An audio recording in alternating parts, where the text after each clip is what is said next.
역대 가장 훌륭한 연극을 꼽으라면 당신은 무엇을 들겠는가?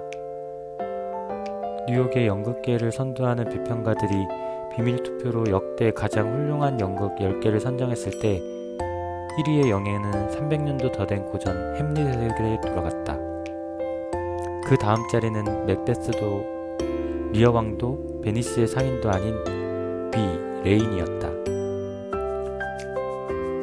종교에 대한 소란스러운 내용을 담은 연극 비는 남태평양에서 종교와 욕구 중 어느 한쪽이 사라질 때까지 싸운다는 서머신 몸의 동명 단편소설을 연극으로 각색한 것이다.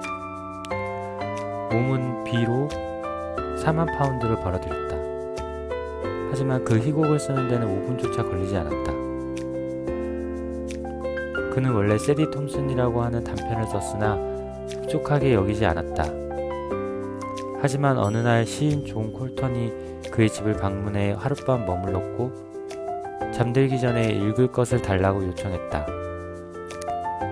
이때 몸은 세디 톰슨의 교정세를 넘겨주었다. 콜턴은 그 이야기에 푹 빠졌다. 심지어 전율마저 느꼈다.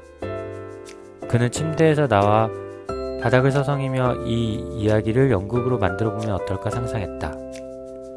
아주 멋지고 오래가는 연극이 될 것이었다. 다음날 아침 그는 서머신 몸에게 달려갔다. 이 이야기는 아주 대단한 연극이 될 겁니다. 밤새 그걸 생각했다고요. 잠들기 전에 읽으라고 이걸 주셨다고요? 웬걸요? 한숨도 못 잤습니다.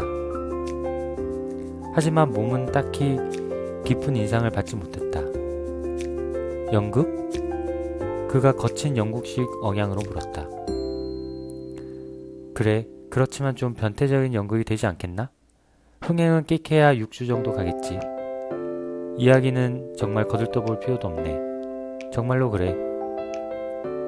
하지만 그렇게 거들떠볼 필요도 없다고 생각했던 연극은 약 4만 파운드를 그에게 벌어다 주었다. 극본이 완성되었을 때 여러 제작자가 연출을 거부했다. 그들은 실패를 자신했다. 그러다가 샘 해리스가 연출 제안을 받아들였고 그는 진 이글스라는 젊은 여배우를 주연배우로 내세우고 싶어 했다. 하지만 대리인은 그 추천을 반대했는데 이름이 더 알려진 배우를 쓰고자 했다. 긴 우여곡절 끝에 진 이글스가 세디 톰슨 역을 맡아 열어나자 브로드웨이의 센세이션을 일으키며 일약 스타로 떠올랐다. 그녀는 극장을 415번이나 관객을 가득 채우며 공연을 대성공으로 이끌었다. 서머신 몸은 인간의 굴레에서 달과 6펜스, 인생의 베일 같은 많은 유명한 장편소설과 수십 편의 성공적인 극본을 썼다. 하지만 가장 유명한 연극 비의 극본은 자신이 직접 쓰지 않았다. 몇몇 사람은 그를 천재라고 부른다. 하지만 글을 쓰기 시작한 이후 11년 동안은 재정적으로 엄청난 실패를 겪었다. 생각해보라. 장차 작가로서 20만 파운드를 벌게 될 그였지만 단편과 장편 소설을 쓴 첫 11년 동안은 고작 매년 100파운드를 벌었을 뿐이었다. 때로 수입이 시원치 않아서 배를 굶었고 월급을 받는 편집 일을 하려고 했지만 일거리를 주는 데도 없었다. 몸은 이렇게 말했다. 계속 글을 쓸 수밖에 없었어. 나를 취직시켜 주겠다고 한 데가 아예 없었거든.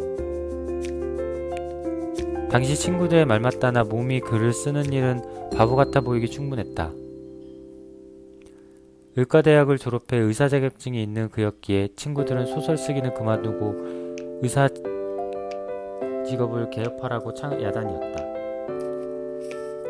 하지만 그는 영문학 역사에서 자기 이름을 크게 새기겠다는 확고한 결의를 다지고 있었다. 어떤 것도 서머신 몸을 문학 이외의 다른 방향으로 돌려놓을 수 없었다. 믿거나 말거나로 유명해진 로버트 리플리는 한때 내게 이렇게 말했다. 10년 동안 무병으로 노예처럼 일한 사람이 10분 만에 유명해졌지. 그런 일이 리플리와 몸에게 모두 일어났다. 서머신 몸이 처음으로 기회를 얻게 된 경위는 이러하다. 누군가의 연극이 런던 연극 무대에서 실패했고 극장주는 그것을 대체할 다른 작품을 찾아 돌아다녔다. 극장주는 히트작을 찾는 것이 아니었다. 리허설에 들어갈 진짜 연극을 찾기 전까지 일정 기간을 떼어줄 정도만 된다면 평범한 것이라도 무방했다. 그는 원고를 처박아둔 책상을 뒤졌고 써머신 몸의 연극 대본 하나를 끄집어냈다. 프레더릭 부인이라는 대본이었는데 무려 책상 서랍에 1년 동안 잠자고 있었던 것이다. 그는 이미 과거에 원고를 읽은 적이 있었고 대단치 않다고 여겨 방치해둔 것이었다. 그것이 평범한 수준인 것은 분명했지만 그래도 몇 주 정도는 버텨줄 수 있을 것 같았다. 그리고 대체 작품으로 연극에 올렸을 때 기적이 벌어졌다. 프레더릭 부인이 어마어마하게 성공한 것이었다. 런던에서 그 연극 이야기를 하지 않는 사람이 없었다. 오스카 와일드의 재기 넘치는 극중대화 이후로 이 작품만큼 영국 사람들의 흥미를 돋은 연극은 없었다. 즉시 런던의 모든 극장주는 써머신 몸에게 극본을 달라고 달려들었다. 어제까지 파리만 날리던 극작가에게 작품이 없냐는 문의가 쇄도했다. 그는 예전에 써두었으나 팔리지 않던 원고를 책상 서랍에서 하나씩 꺼냈다. 몇 주 뒤 극본 3개는 3군데 극장에서 만석으로 공연되었다. 저작권 수익이 마치 황금 홍수처럼 쏟아져 들어왔다. 출판사들은 어떻게든 이 새로운 천재의 작품을 받아내려고 애썼다. 사교계는 앞다투어 그에게 초대장을 보냈다. 무명으로 11년의 세월을 보낸 끝에 써머신 몸은 일약 귀하신 몸이 되어 메이페어 고급주택가 응접실에서 런던에서 레노라하는 유명인사들 사이에 끼어 건배를 하게 되었다. 자신은 오후 1시 이후에 글을 쓰지 않는다고 몸은 내게 말했다. 그는 오후에는 내가 마치 죽어버린 것처럼 같다고 했다. 그는 지중해 연안 코스타지르 무어풍 별장 꼭대기에 있는 펜트하우스에서 글을 썼다. 글을 쓰기 전에는 1시간 동안 파이프 담배를 즐기면서 철학책을 읽었다. 독일의 프랑스 침공을 피해 미국으로 건너간 이후에는 사우스캐롤라이나주의 농장에서 계속 글을 썼다. 이상 파파게노였습니다. 구독과 좋아요, 알림 설정 부탁드립니다.